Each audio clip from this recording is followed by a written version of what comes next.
मैं हूं अश्वनी वर्मा। आप सुन रहे हैं प्रचंड समय का हिंदी बुलेटिन गतिमान।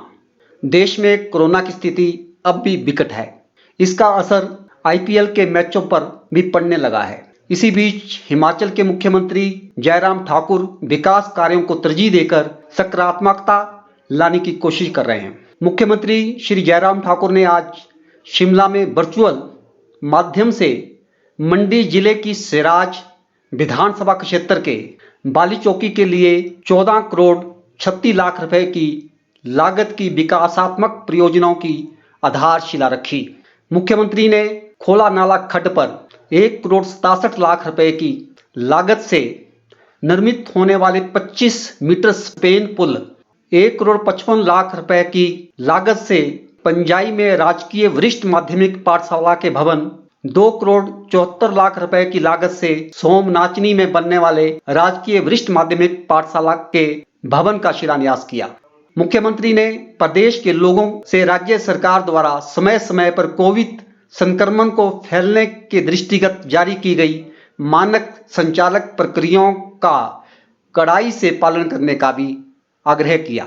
उधर अपनी मांगों को लेकर हिमाचल प्रदेश निजी बस ऑपरेटर्स ने सरकार के खिलाफ मोर्चा खोल दिया है। निजी बस ऑपरेटर सोमवार यानी आज से हड़ताल पर चले गए हैं, जिससे प्रदेश में करीब 3300 बसें अपने तय रूट पर नहीं जा रही है।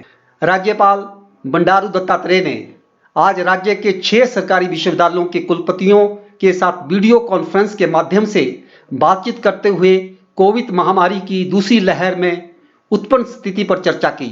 उन्होंने विश्वविद्यालय स्तर पर की गई तैयारियों की जानकारी ली और निर्देश दिए कि सामाजिक उत्तरदायित्व का पालन करने के अतिरिक्त वे शिक्षण अनुसूची को भी प्राप्त करने का प्रयास करें। उन्होंने कहा कि युवा टीकाकरण और मास्क के उपयोग अभियान के प्रति लोगों को जागरूक करने और कोविड से बचाव से संबंधित अन्य जानकारी साझा करने में महत्वपूर्ण भूमिका निभा सकते हैं। हरियाणा के प्रमुख शहरों पर पसरा रहा सन्नाटा। हरियाणा में लॉकडाउन के पहले दिन सोमवार को प्रमुख शहरों में सन्नाटा पसरा दिखाई दिया। राज्य सरकार ने कोरोना की चैन तोड़ने के लिए 3 मई से 9 मई तक एक सप्ताह का संपूर्ण लॉकडाउन लागू किया है। लॉकडाउन के पहले दिन प्रदेश के शहरों में सड़कों पर सन्नाटा पसरा हुआ था। शहरों के मुख्य नाकों पर पुलिस का पहरा था और जरूरतमंद लोगों को ही आवागमन की छूट दी गई थी। लोगों से पूछताछ करने और पास दिखाए जाने के बाद ही आगे जाने की अनुमति दी गई। कोरोना चेन को तोड़ने के लिए लॉकडाउन किसी तरह की कोताही ना हो, इसके लिए अधिकारी भी नजर बनाए हुए थे। उधर दिल्ली मेट्रो रेल कॉरपोरेशन ने दिल्ली व हरियाणा सरकार की ओर से लागू किए गए लॉकडाउन के कारण अपने सभी नेटवर्क पर 4 से 8 बजे तक पीक आवर्स में मेट्रो सेवा 15 मिनट और शेष दिनों में मेट्रो सेवा 30 मिनट के अंतराल पर चलाने का निर्णय लिया है। आईपीएल में आज नहीं होगा मैच। 2 प्लेयर्स संक्रमित हुए। केकेआर आरसीबी का मैच टला।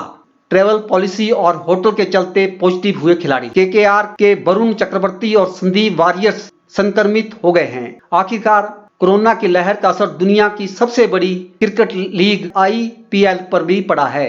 कोलकाता नाइट राइडर्स के 2 खिलाड़ी संक्रमित पाए गए हैं। इसके बाद केकेआर का आज रॉयल चैलेंजर्स बेंगलुरु के खिलाफ होने वाला मुकाबला टाल दिया गया है।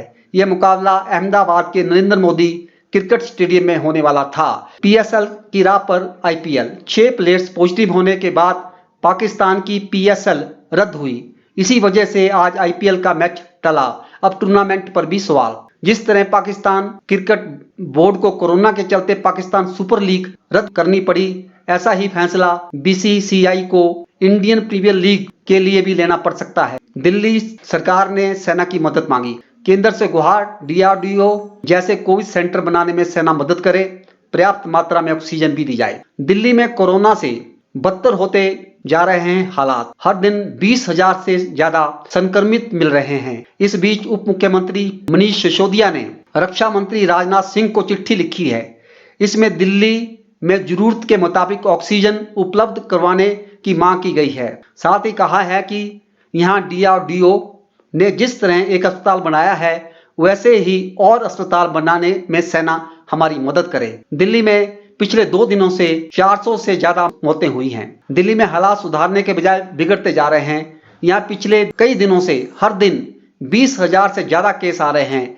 वहीं पिछले 2 दिन में 400 से ज्यादा लोगों की मौतें हुई हैं।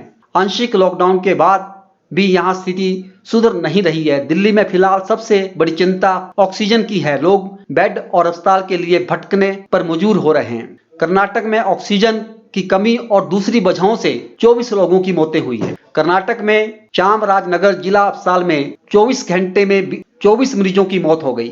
इनमें 23 कोरोना संक्रमित और एक दूसरी बीमारी से पीड़ित मरीज शामिल हैं। ममता बनर्जी और पीएम मोदी के बीच चुनाव प्रचार की खटास। ममता बनर्जी और पीएम मोदी के बीच चुनाव प्रचार की खटास नतीजों के बाद भी नजर आ रही है। बंगाल विधानसभा चुनावों में जीत के महज 24 घंटे के बाद ही ममता बनर्जी ने ऐसा बयान दिया है, जिससे ये संकेत मिल रहे हैं कि केंद्र सरकार के साथ उनका टकराव इस कार्यकाल में और बढ़ सकता है। दरअसल ममता बनर्जी ने कहा कि ये पहली बार होगा कि जब किसी प्रधानमंत्री ने फोन पर बधाई संदेश नहीं दिया है। हिमाचल के मुख्यमंत्री श्री जयराम ठाकुर ने ट्वीट करके राष्ट्र की लोकतांत्रिक व्यवस्था में सशक्त प्रहरी के रूप में कार्यरत समस्त पत्रकार बंधुओं को विश्व प्रेस स्वतंत्रता दिवस की हार्दिक बधाई दी है। कहा, कोरोना के संकट में जनता को जागरूक करते हुए स्वस्थ रहें। मंत्री सरवीन चौधरी भी कोरोना पॉजिटिव हुए हैं। उधर पूर्व मुख्यमंत्री वीरभद्र सिंह के स्वास्थ्य में लगातार सुधार हो रहा है। आप सुन रहे थे गतिमान और सुनते रहें गतिमान।